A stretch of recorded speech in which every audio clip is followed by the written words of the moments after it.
Sir నమస్తే, మీ పేరండి? ఎం Sivaprasad sir. Sivaprasad గారు ఎక్కడ, ఏ ఊరు, ఎప్పటి నుంచి ప్రిపేర్ అవుతున్నారు మెగా డిఎస్? సార్ నాది వచ్చేసి మాది నందవరం మండలం sir, Machapuram MPP SC school మాచాపురంలో పనిచేస్తున్నాను సార్ నేను. ఎప్పటి నుంచి ప్రిపేర్ అవుతున్నారు మెగా డిఎస్? నాది డిఎస్సిలో 7వ డిఎస్ సార్, ఇది 7వ డిఎస్ రాయడం చూడండి.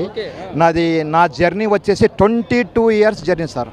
డిఎస్సి కొట్టాలి అని 22 ఇయర్స్ నుంచి పోరాడి మా లోకేష్ గారు, మా నారా చంద్రబాబు నాయుడు గారు, మా డిప్యూటీ సీఎం పవన్ కళ్యాణ్ గారు వాళ్ళ ప్రోత్సాహం, వాళ్ళ యొక్క కూటమి ప్రభుత్వం మెగా డిఎస్సి ద్వారా నేను ఈ పోస్ట్ సంపాదించుకున్నాను సార్.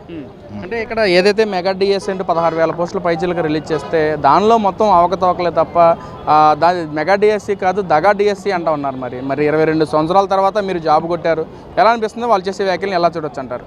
సార్ ఇన్ని డిఎస్లు రాసినాను సార్, 1 కాదు 2 కాదు, 2003, 2006, 2012, 2018, 2014, 2025 డిఎస్సి.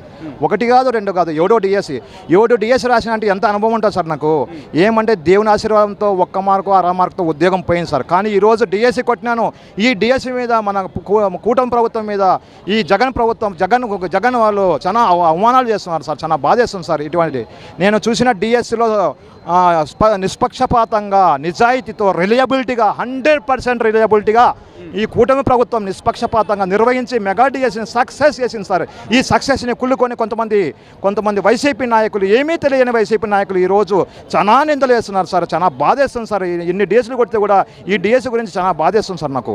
అంటే ఇక్కడ రిజర్వేషన్ ప్రక్రియ కూడా సరిగ్గా అమలుపరచలేదు, హారిజాంటల్ రిజర్వేషన్ అసలు లేదు, జీవో 77 ప్రకారం అసలు సరిగ్గా అమలుపరచలేదని చెప్పి మాట్లాడుతున్నారు సార్. దాని మీద మీ ఒపీనియన్ ఏంటి సార్?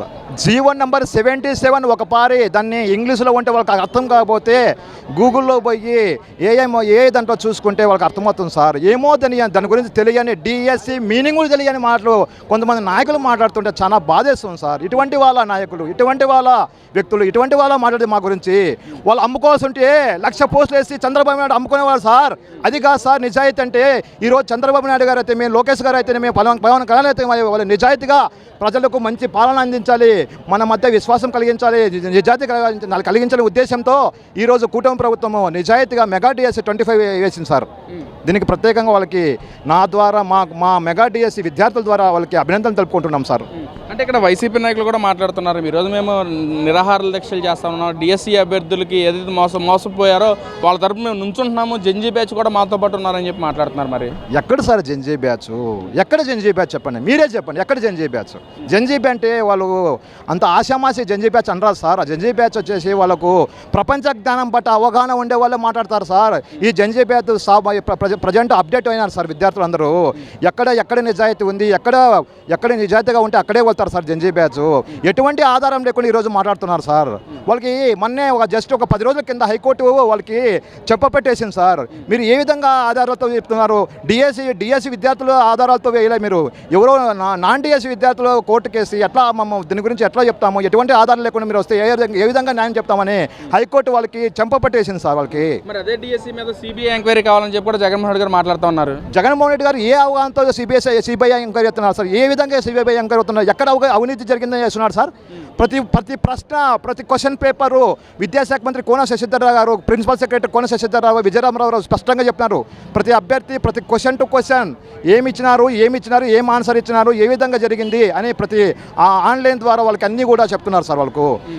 నిన్ననే మన సెక్రటరీ గారు, మేడం గారు కూడా నిజాయితీగా మీడియా ముందుకు వచ్చి అన్ని నిజాయితీతో చెప్పింది సార్ మేడం గారు.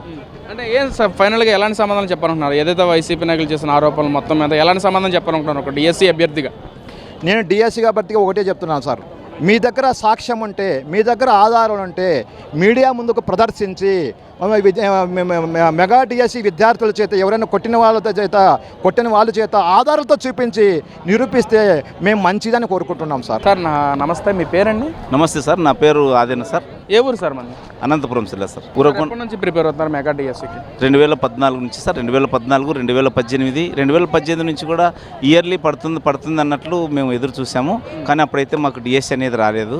చాలా నిరుత్సాహంగా ఉండేవాళ్ళము.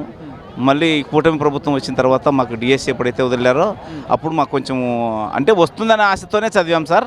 ఈ ప్రభుత్వం మాకు న్యాయం చేసింది. మేము దీని ద్వారా ఇబ్బంది పడుకోకుండా హ్యాపీగా ఉన్నాం సార్. అంటే ఇక్కడ ఏదైతే మెగా డిఎస్ అంటూ కుటుంబ ప్రభుత్వం రిలీజ్ చేశారో దానిలో రిజర్వేషన్ ప్రక్రియ సరిగ్గా అమలుపరచలేదు, జీవో నెంబర్ 77 ప్రకారం అసలు ఏమీ చేయలేకపోయేదని చెప్పి ఈ రోజున వాళ్ళు కోర్టుకు వెళ్ళడం కూడా చూస్తున్నాం సార్. ఏంటి సార్ మరి కోర్టు ఆ కేసును డిస్మిస్ చేయడం కూడా చూస్తున్నాం. మరి ఇంకా దాన్ని తగ్గకుండా మెగా డిఎస్లో అవకతవకలు జరిగిందని చెప్పి మాట్లాడటం ఎంతవరకు కరెక్ట్ అంటారు మరి? నాకు తెలిసి అవన్నీ అపోహలే సార్. ఏదో ఇది రాజకీయ కుట్రలే తప్ప నిజంగా అయితే ఆ విధంగా జరిగినది అయితే కాదు సార్.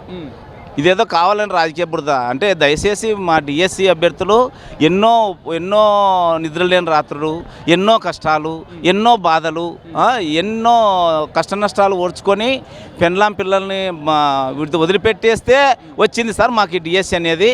కాబట్టి దాని మీద దయచేసి దీని మీద ప్రతిపక్షాలు కానీ ఎవరైనా కానీ తెలిసి తెలియక మాట్లాడడం చాలా తప్పు. మేము ఎంత కష్టపడ్డామో, ఎన్ని నిద్ర లేని రాత్రులు గడిపామో, ఎన్ని బుక్కులు చదివాము. అన్ని బుక్కులు చదవడమే కాకుండా ప్రతి లైను, ప్రతి అక్షరాన్ని, ప్రతి పదాన్ని గుర్తుపెట్టుకుంటే తప్ప ఈరోజు మాకు ఇంత పోటీలో మేము నిలబడి చేయగలిగినాం సార్. అంత ఆశమాషి డిఎస్ అయితే కాదు సార్. 16,000 మంది కూడా కష్టపడి చదవలేదు అని చెప్పి వైసీపీ నాయకులు మాట్లాడతాం. మరి ఒక్కొక్క పోస్టును కొన్ని లక్షలు చొప్పుకొని కొనుక్కున్నారు అని చెప్పి మాట్లాడటం, అంటే ఇక్కడ 16,000 మంది మనోభావాలు దెబ్బతీసేలాగా మాట్లాడటం ఎంతవరకు కరెక్ట్ అంటారు సార్? మరి సార్ అదైతే అవాస్తవం సార్. వాళ్ళు 16,000 పోస్ట్ ఈ 16,000 కుటుంబాలు ఇప్పుడు పడుతున్న ఆనందాన్ని వాళ్ళు చూడండి సార్. ఎంతోమంది పెళ్ళికి అని విద్యార్థులు చాలామంది వాళ్ళ యొక్క అవస్థలు, వాళ్ళ దీన పరిస్థితిని చూస్తే ఇప్పుడు అంతమంది కుటుంబాలకు వెలుగునిచ్చినారు వీళ్ళు. ఒక మాట చెప్పాలంటే వాళ్ళ ఫొటోస్ ఇండ్లలో పెట్టుకొని పూజించాల్సిన వ్యక్తులు సార్ వాళ్ళు. కనీసం 45 డేస్లోనే ఇంత ఛాలెంజ్గా తీసుకొని గ్రేట్గా చేసినారు. నిజంగా వాళ్ళు చంద్రబాబు సార్ కానీ, లోకేష్ సార్ కానీ, ఆ కూటమి ప్రభుత్వంలో పవన్ సార్ కానీ వాళ్ళ పాదాలకు నమస్కరించవచ్చు సార్. అంత గొప్ప త్యాగం ఇది, గొప్ప కార్యక్రమం. అంతే సార్. సార్ ఇక్కడ నోటిఫికేషన్ రిలీజ్ అయిన దగ్గర నుంచి మీకు సర్టిఫికేట్స్ వెరిఫికేషన్ వరకు కూడా ప్రక్రియ ఎలా ఉందంటే మీ దగ్గర నుంచి డబ్బులు ఏమన్నా వసూలు చేశారా లేకేంటి సార్? డబ్బులు వసూలు చేయడం ఎక్కడ ఉంటుంది సార్? మేము పేద పరిస్థితి నుంచి వచ్చాము. అసలు డబ్బులు ఇచ్చే వాళ్ళైతే ఇంతమంది కొనకొచ్చి ఏదో జెండాలు పట్టుకోవాలంటే అంత చేసే రోజులు కాదు సార్ ఇది. అసలు చదువుకున్న వ్యక్తి ఎవరికైనా ఆ విధంగా ఆ పని చెయ్యరు. 100% అసలు అది కానే కాదు సార్. నమస్తే, మీ పేరు? నా పేరు వెంకటేశ్వరి సార్. వెంకటేశ్వరి గారు, ఏ ఊరు మంది? వెలుగోడు సార్. ఏంటి మెగా డిఎస్లో 25లో జాబ్ వచ్చిందా మీకు? ఎస్ సార్, 2025 మెగా డిఎస్లో జాబ్ వచ్చింది సార్. ఏ ప్రక్రియలో వచ్చింది మీకు? రిజర్వేషన్ కోటా కింద వచ్చింది సార్. అంటే ఏ రిజర్వేషన్ కింద? ఓబీసీ రిజర్వేషన్ కింద సార్. అంటే ఇక్కడ వైసీపీ నాయకులు మాట్లాడుతున్నారు అసలు రిజర్వేషన్ ప్రక్రియ సరిగ్గా అమలుపరచలేదు, హారిజంటల్ రిజర్వేషన్ అసలు లేదు, జీవో నెంబర్ 77 ప్రకారం అసలు ఏమీ అమలుపరచలేదు ఈ ప్రభుత్వం వాళ్ళు అంటున్నారు. అసలు మెగా డిఎస్సీ కాదు దగా డిఎస్సీ అంటున్నారు. మరి రిజర్వేషన్లో మీకు ఈరోజు జాబ్ వచ్చింది, మరి ఏం చెప్తారు దాని మీద? సార్, హారిజంటల్ రిజర్వేషన్ కిందనే, న్యాయబద్ధంగానే రిజర్వేషన్ కిందనే మాకు జాబ్స్ వచ్చాయి సార్. మేము కూడా కష్టపడి బాగా చదువుకున్నాం సార్. మాకు కూడా హారిజంటల్ రిజర్వేషన్ చేసినందుకే మాకు కూడా సాటిస్ఫాక్షన్గా ఉంది సార్. అంటే ఏ విధంగా మీ దగ్గర నుంచి సెలక్షన్ లిస్ట్ వచ్చింది? మరి మీ దగ్గర నుంచి ఎలాంటి సర్టిఫికేట్స్ వాళ్ళు తీసుకుంటా ఉన్నారు? ఏం సర్టిఫికేట్స్ తీసుకున్నారు? మరి మార్క్ లిస్టులతో పాటుగా క్యాస్ట్ సర్టిఫికేట్ కూడా వెరిఫై చేసి అన్నీ పకడ్బందీగా కరెక్ట్గానే చేసి మాకు జాబ్ ఇవ్వడం జరిగింది సార్. ఎప్పటి నుంచి ప్రిపేర్ అవుతున్నారు? మీ డిఎస్సికి ఎప్పటి నుంచి ప్రిపేర్ అవుతున్నారు మీరు? 2018 నుంచి ప్రిపేర్ అవుతున్నాను సార్. నేనైతే జగన్ ప్రభుత్వంలో మాకు డిఎస్సి పెడతామని చెప్పారు, కానీ ఇంకా ఏ నోటిఫికేషన్ లేదు, ఎటువంటి మాటలు కూడా లేవు సార్ డిఎస్సి గురించి. మన చంద్రబాబు సీఎం గారు వచ్చిన తర్వాత నుంచే మాకు డిఎస్సి మాటలు అనేది రావడం జరిగింది సార్. ఆ కాన్ఫిడెన్స్తో ఖచ్చితంగా టీడీపీ అంటేనే మాకు డిఎస్సి అని మేము మైండ్లో ఫిక్స్ చేసుకున్నాం సార్. అందువల్ల ఖచ్చితంగా జాబ్స్ వదులుతారనేసి మేము కూడా గట్టిగా ప్రిపేర్ అయ్యి బాగా చదువుకొని జాబ్స్ కొట్టడం జరిగింది సార్. మీరు 2018 నుంచి కూడా ఈ డిఎస్సికి ప్రిపేర్ అవుతా అన్నారు.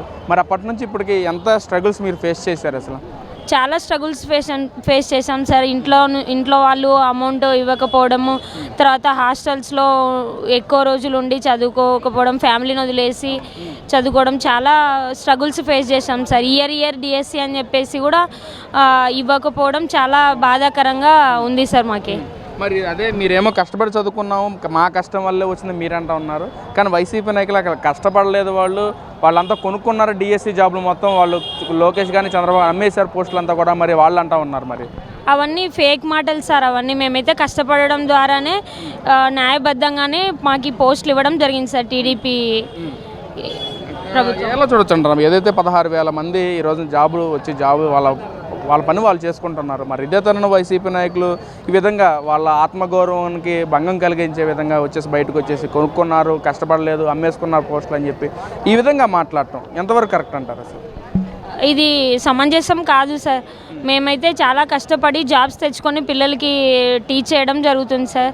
మా కళని నెరవేర్చుకున్నామని సంతోషకరంగా ఉన్న సందర్భంలో మళ్ళీ ఇట్లాంటి కుట్రలు చేయడం మాకు సమంజసంగా లేదు సార్.